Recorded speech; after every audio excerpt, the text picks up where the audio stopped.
Panorama group, जो सोचता है वो करता है।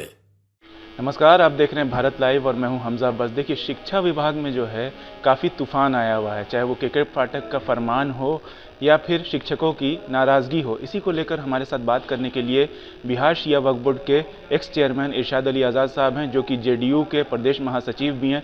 सर, कैसे देखते हैं इसको?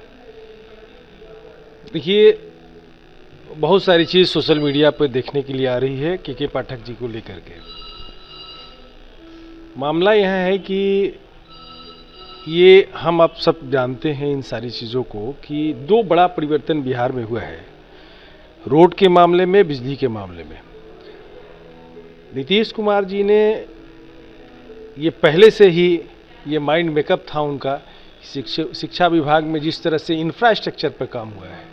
अब बहुत सारी जितनी गांव के सुदूर इलाके में भी जाइएगा तो बड़ी बड़ी बिल्डिंगें आपको, प्राथमिक स्कूल, माध्यमिक school, inter college, college, degree college, ये सारी चीज़ें आपको दिखेगा। लेकिन हमेशा ये शिकायत रही है कि पठन पाठन का कार्य जो है सुचारू रूप से नहीं चल रहा है।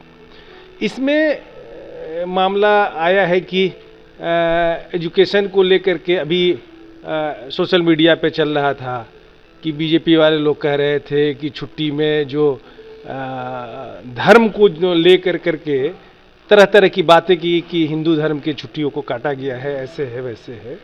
इस पे हम कहना चाहेंगे और आपके माध्यम से हम अपील करना चाहेंगे कि कम से कम बीजेपी वाले जो लोग हैं, शिक्षा के क्षेत्र, शिक्षा को लेकर के जो एक परिवर्तन हो रहा है, उस मामले में कम से कम धार्मिक मामलों को ला करके सियासत से इसको नहीं जोड़ा चाहिए। ये मेरा आपके माध्यम से अपील है। बीजेपी तो ये कह रही है सर कि हम जो है छुट्टियों में सिर्फ इतना ही चाहते हैं कि जितनी छुट्टियां बनती है हम लोग के त्योहारों में उतनी छुट्टियां मिले। हम लोग ये नहीं कह रहे हैं कि मुसलमानों को उनकी छुट्टियां नहीं दिया जाए या मुसलमानों को ज़्यादा छुट्टियां दिया जाए, हिंदुओं को कम दिया जाए, दोनों को बराबर छुट्टियां दिया जाए। देखिए, ये बीजेपी के जो दोहरे चरित्र है, ये हर मामले में देखने को, एक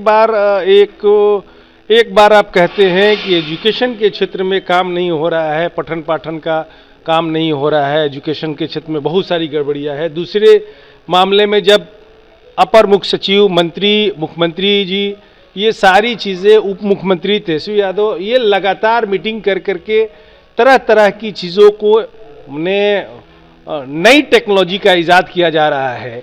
हर क्लासेस को जो है स्मार्ट क्लासेस बनाए जा रहे हैं। सरकार के बहुत सारे फंडिंग इस पे काम कर रहे हैं। हर जगह जो है, पहले आप जो गांव में स्कूलें होते थे उसमें आपको आज के डेट में कोई ऐसा स्कूल नहीं है जहां बिल्डिंग नहीं है, शौचालय नहीं है, लाइब्रेरी नहीं है, बाउंड्री नहीं है।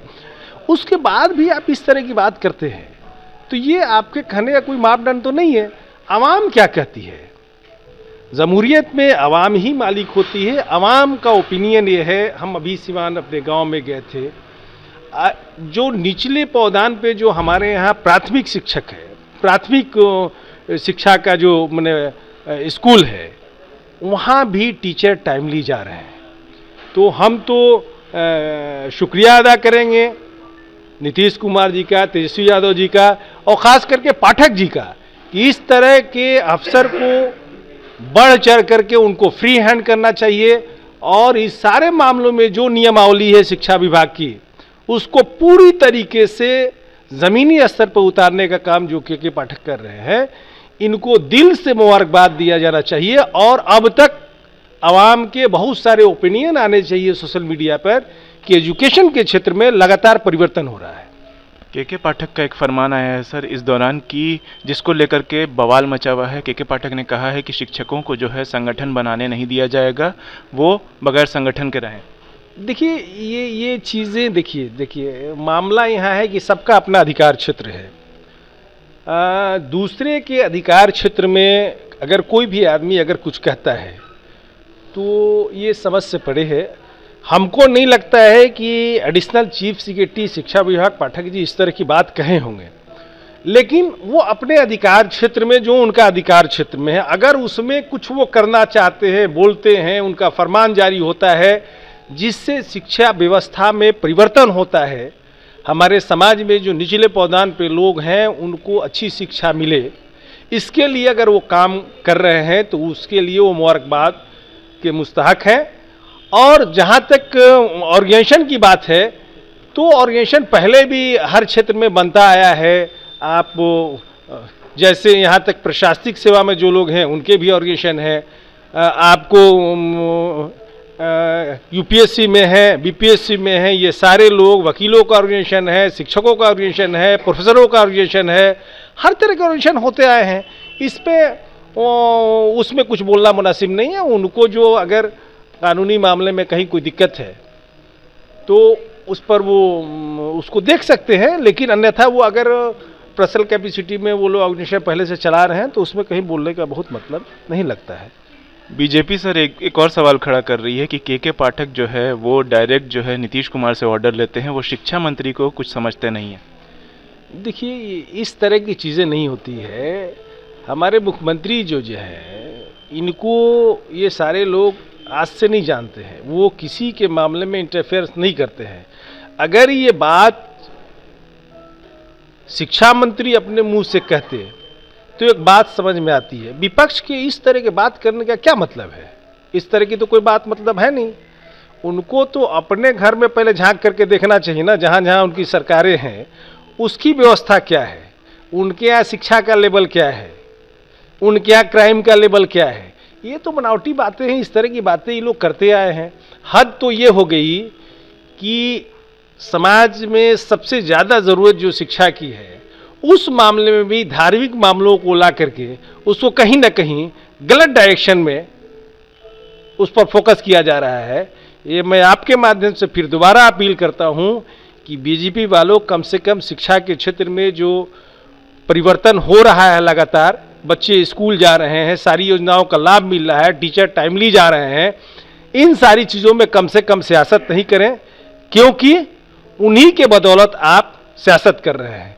तो इस तरह की सियासत से वो बाज आए, ये आपके माध्यम से मेरा ये अपील है। सर, देखा जा रहा है कि चुनाव जो है वो करीब है और इसको लेकर के बीजेपी ने गठबंधन की सरकार और इंडिया अलायंस पे कहा है कि बुखार छुड़ा देंगे इस इलेक्शन में। देखिए, वो ये तो आप जानते हैं कि बीजेपी जो है जितने कमिटमेंट आज तक किया है, क्या आज तक किसी कमिटमेंट पे खड़ी रही है? और हम अपील करना चाहते हैं कि बीजेपी अपने शासनकाल में जितने कार्यों को किया है, जितने योजनाओं को लागू किया है, उसकी सिर्फ गिनती क्यों नहीं कराता? उसको गिनती कराना चाहिए। और जिस दिन मुसलमान धार्मिक मामलों को लेकर के, बीजेपी धार्मिक मामलों को लेकर के कहीं कोई छेड़छाड़ नहीं करेगी तो शून्य पे आउट हो जाएगी। उसके पास दूसरा कोई काम नहीं है। मतलब कि बीजेपी अगर हिंदू मुसलमान नहीं करेगी तो आउट हो जाएगी? निश्चित ही, आप देख लीजिए ना, हम ये कह रहे हैं कि धार्मिक मामलों को अगर बीजेपी नहीं लाएगी तो जीरो पे आउट होगी। और आज की डेट में सारे लोग समझदार हो गए हैं, बीजेपी के जुमले में कोई आदमी फंसने नहीं जा रहा है। और चौक चौराहे पे ये चर्चा हो रही है कि आपने क्या किया है। अब इन सारी चीज़ों को, जो उनके पुराने मुद्दे थे, क्या फर्क पड़ा? आपके जो मुद्दे थे, आप मुसलमानों को जानबूझ करके टारगेट करते हैं, तरह तरह की बात बोलते हैं। आपको जो करना है करिए ना, आपको जो अधिकार है, आपको मना किसी ने किया है क्या?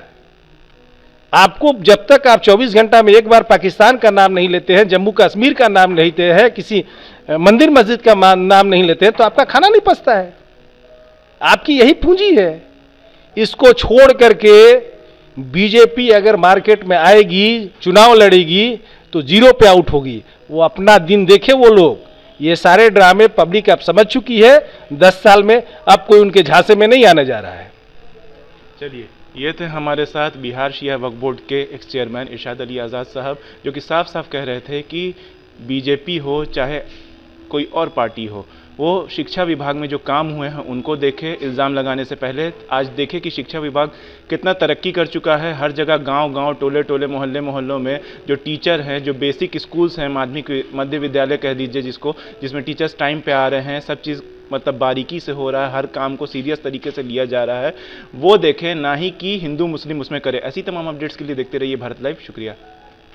अगर ये वीडियो पसंद आई और वह बिहार के राजनीति और बिहारियत से सरोकार रखेनी तो सब्सक्राइब बटन दबा के चैनल के सब्सक्राइब कर ली ओजे एगो घंटी बा, ओकरा बटन दबा देला से कुल सटीक और मारक खबर रुआ मुफ्त में मिल जाई।